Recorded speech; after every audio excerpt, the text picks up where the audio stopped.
Good morning friends, एक बार फिर से आप सभी का स्वागत है मेरे यूट्यूब चैनल ममता राज की दुनिया में।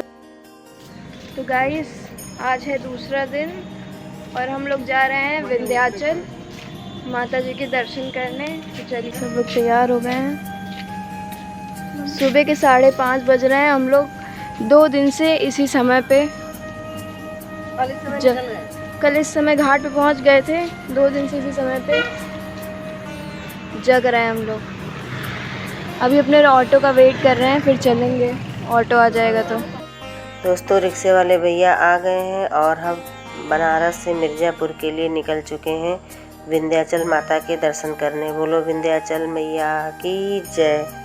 बनारस से विंध्याचल लगभग 55 किलोमीटर है, जैसा कि रिक्शे वाले भैया ने बताया। तो रास्ते में ये लोग अपने लिए कुछ टॉफ़ीज़ वगैरह खाने पीने के लिए ले रहे हैं, होटल से लाना भूल गए थे। फ्रेंड्स, हम में से किसी का भी बर्थडे होता है तो सबसे पहले सुबह सुबह मंदिर जाते हैं, लेकिन इस बार श्रेया को बर्थडे में माँ विंध्यवासिनी के दर्शन करने को मिलेंगे। इससे अच्छी और बात क्या हो सकती है। अगर आप लोगों ने मेरे चैनल को सब्सक्राइब नहीं किया है तो प्लीज़ मेरे चैनल को सब्सक्राइब कर लीजिए और बेल आइकन को प्रेस करना बिल्कुल भी मत भूलना। दोस्तों, अभी आधे रास्ते में ही पहुँचे थे कि रिक्शे वाले भैया ने रिक्शा रोक दी और यहाँ रास्ते में हम लोग कुल्हड़ वाली चाय का मज़ा ले रहे हैं। चाय पी के फिर निकलते हैं विंध्याचल के लिए। चाय पी के अब हम लोग फिर से निकल चुके हैं मिर्ज़ापुर के लिए माँ विंध्यवासिनी के दर्शन करने।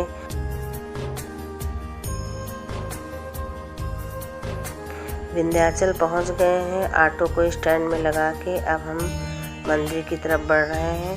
कॉरिडोर का काम चल रहा है यहाँ पे, इसीलिए थोड़ा दिक्कत हो रही है। चारों तरफ काम चल रहा है, आने वाले टाइम में बहुत अच्छा हो जाएगा।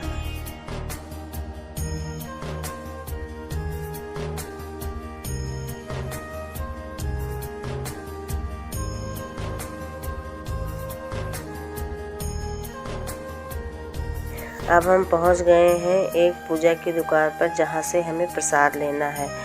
दोस्तों, विंध्याचल आओ तो यहाँ के पंडित और दुकानदारों से बहुत ही सावधान रहना, क्योंकि ये लोग नए लोगों को बहुत गुमराह करते हैं। हम भी पहली बार आए थे, हमें पता नहीं था और इसलिए आप लोगों को जानकारी दे रहे हैं। जहाँ से ये लोग कहें वहाँ से तो बिल्कुल ही प्रसाद मत लेना।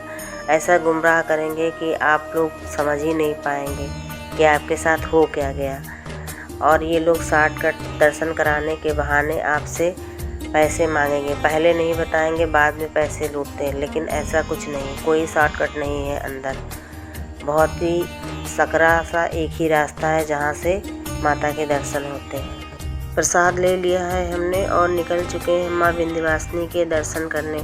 बोलो विंध्यवासिनी मैया की जय। पौराणिक मान्यता है, जहाँ पर माता सती के अंग गिरे थे उसे शक्तिपीठ का नाम दिया गया, लेकिन विंध्याचल में माता सती का कोई अंग नहीं गिरा था। यहाँ माँ विंध्यवासिनी स्वयं विराजमान हुई थी। माँ विंध्यवासिनी के साक्षात दर्शन होते हैं। माननीय मुख्यमंत्री श्री आदित्यनाथ जी के द्वारा यहाँ कॉरिडोर भी बनाया जा रहा है।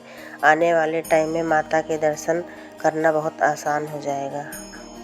विंध्याचल एक बहुत ही धार्मिक स्थल है, जहाँ माँ विंध्यवासिनी, अष्टभुजा देवी और काली खो मंदिर का त्रिकोण है। इन तीनों भव्य स्थानों के दर्शन करने के बाद ही यहाँ की यात्रा पूरी होती। माना जाता है कि पापी कंस ने अपनी मृत्यु के डर से अपनी बहन देवकी को कारागार में डाल दिया। जिस रात भगवान श्री कृष्ण ने जन्म लिया, उसी रात यशोदा के गर्भ से देवी दुर्गा का भी जन्म हुआ था। और जब कंस ने उनको पत्थर पर पटक कर मारने की कोशिश की, तभी माँ दुर्गा चमत्कारी रूप में गायब हो गई और विंध्याचल को ही अपना स्थान बना लिया। तभी से विंध्यवासिनी माँ विंध्याचल पर्वत पर निवास करती हैं और भक्तों को दर्शन देकर उनके सभी संकटों को दूर करती हैं। तो जोर से बोलो विंध्यवासिनी माता की जय। सुबह सुबह लाइन में लग के धक्के खा के माता के दर्शन किए। अब इन लोगों को लग गई है भूख, तो सोचा क्यों ना थोड़ी सी पेट पूजा कर ली जाए। ये लोग नाश्ता कर ले, उसके बाद में चलते हैं माता जी के दर्शन करने।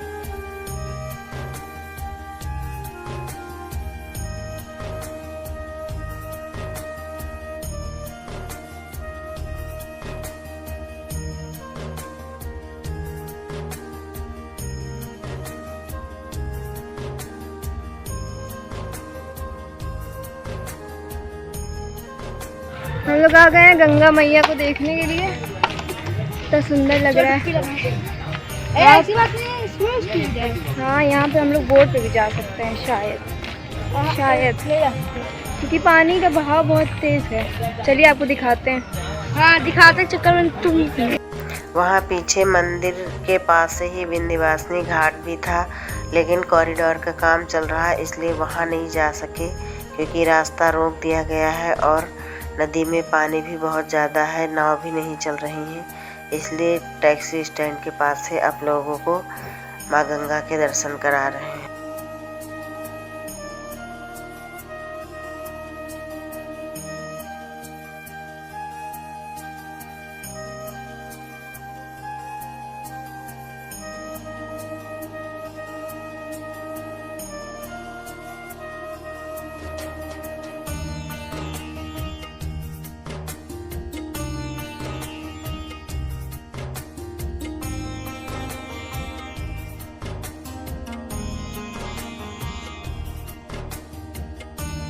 माँ विंध्यवासिनी के दर्शन करने के बाद वहीं पास ही 5 किलोमीटर दूर पर है काली खोह माता का मंदिर। माँ विंध्यवासिनी ही काली खोह माता के रूप में दर्शन देती। दोस्तों, ज़्यादातर मंदिरों में देवी की मूर्ति का मुख सामने की तरफ होता है, लेकिन ये एक ऐसा मंदिर है जहाँ माँ काली देवी का मस्तक ऊपर आकाश की ओर है। दूसरे शब्दों में कहें तो माता काली खिचड़ी मुद्रा में है। यह पूरे विश्व का एक ऐसा मंदिर है जो अपने इस अनोखेपन के लिए प्रसिद्ध है।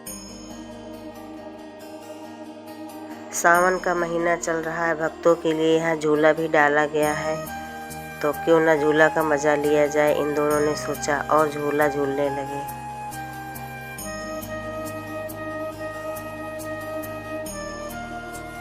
काली खोह माँ दर्शन करने के बाद अब हम लोग आ गए हैं अष्टभुजी माता के दर्शन करने। वैसे तो वहीं से रास्ता है सीढ़ियों से, लेकिन सीढ़ियाँ बहुत ज़्यादा थी तो हम रोपवे से जाएंगे अष्टभुजी माता के दर्शन करने के लिए।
दोस्तों, रोपवे थोड़ा ऊंचे है, इसलिए माता के दर्शन के लिए हमें सीढ़ियों से नीचे उतरना पड़ता है। प्रसाद ले लिया है हमने और अब सीढ़ियों से नीचे उतरते हुए माता जी के दर्शन को चल रहे हैं। बोलो अष्टभुजी माता की जय। दोस्तों, माँ विंध्यवासिनी त्रिकोण यंत्र पर स्थित 3 रूपों को धारण करती हैं, जहाँ माँ आदिशक्ति महालक्ष्मी विंध्यवासिनी के रूप में अष्टभुजी अर्थात सरस्वती और काली खोह स्थित महाकाली के रूप में विराजमान है। मान्यता अनुसार सृष्टि आरंभ होने से पूर्व और प्रलय के बाद भी इस क्षेत्र का अस्तित्व कभी समाप्त नहीं हो सकता। बोलो अष्टभुजी माता की जय। दोस्तों, मंदिर में दर्शन करने के बाद रोपवे से अब फिर से हम वापस जा रहे हैं।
सब मंदिरों के दर्शन करने के बाद अब हम निकल चुके हैं मिर्ज़ापुर के विंडम फॉल के लिए।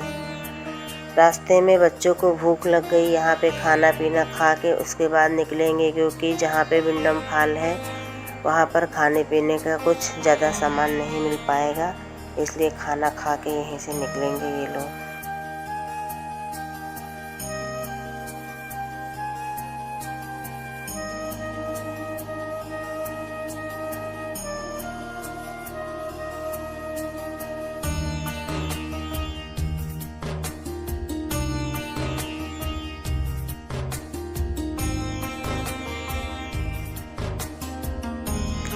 अब हम लोग पहुंच गए हैं विंडम फॉल, जो यहाँ के वन विभाग द्वारा बनवाया गया है और पिकनिक स्पॉट का बहुत अच्छा है। इसके बारे में क्या ही बताएं। अब आप लोग देखिए और मज़ा कीजिए, एंजॉय कीजिए विंडम फॉल को।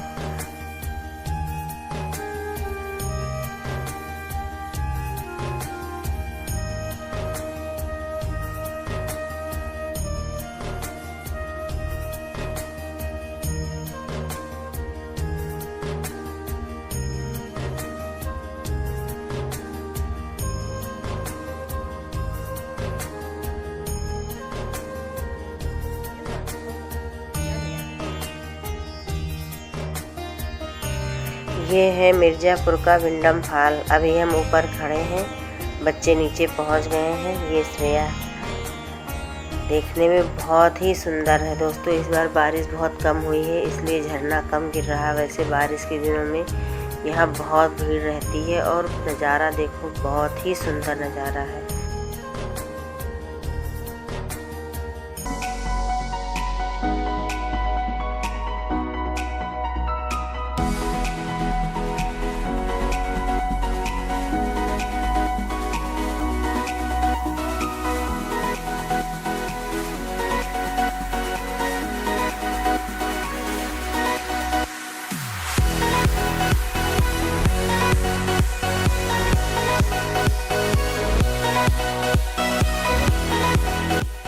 रिक्शे वाले भैया के साथ शिवांश की बहुत अच्छी दोस्ती हो गई है। उनके साथ पहुंच गया है वहाँ नहाने के लिए और उसको बता रहे हैं इधर जाओ उधर जाओ, बच के जाना। शिवांश मज़े कर रहा है पानी।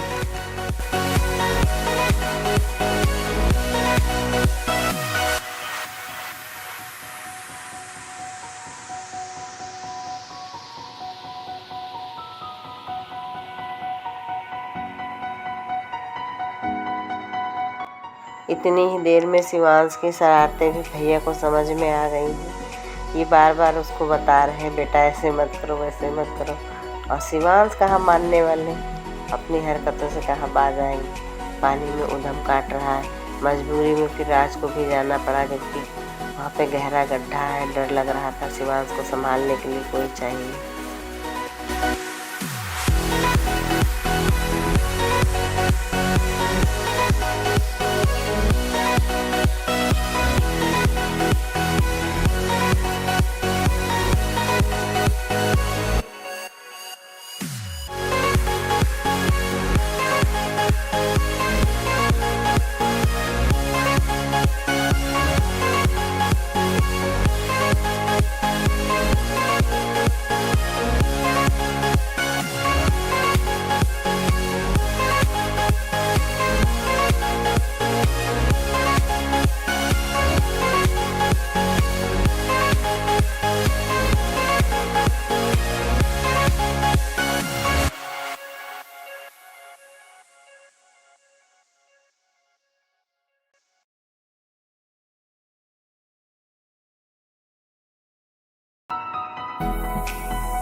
दोस्तों जब हम यहाँ आए थे आप लोगों ने देखा होगा सन्नाटा था।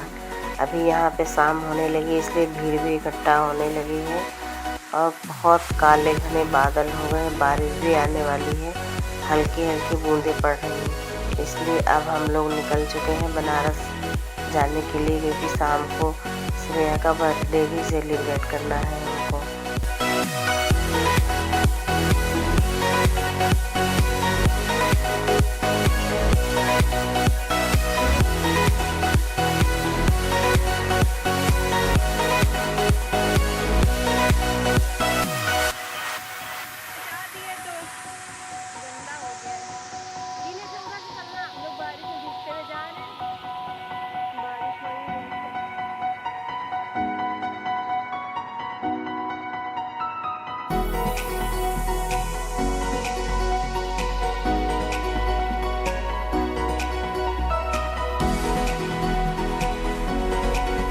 दोस्तों हम बनारस के लिए निकल चुके हैं और बहुत तेज़ से बारिश भी होने लगी है।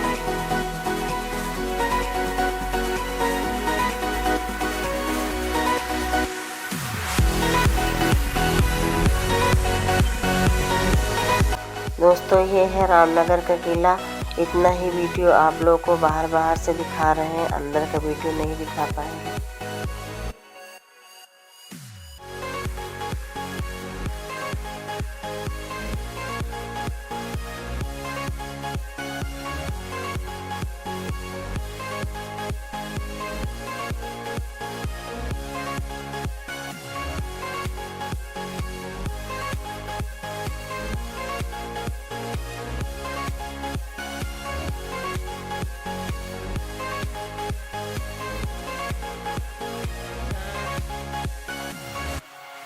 पहुंच गए, थक गई। पीने के लिए ले रहे थे लेकिन कुछ मिला ही नहीं। लस्सी ले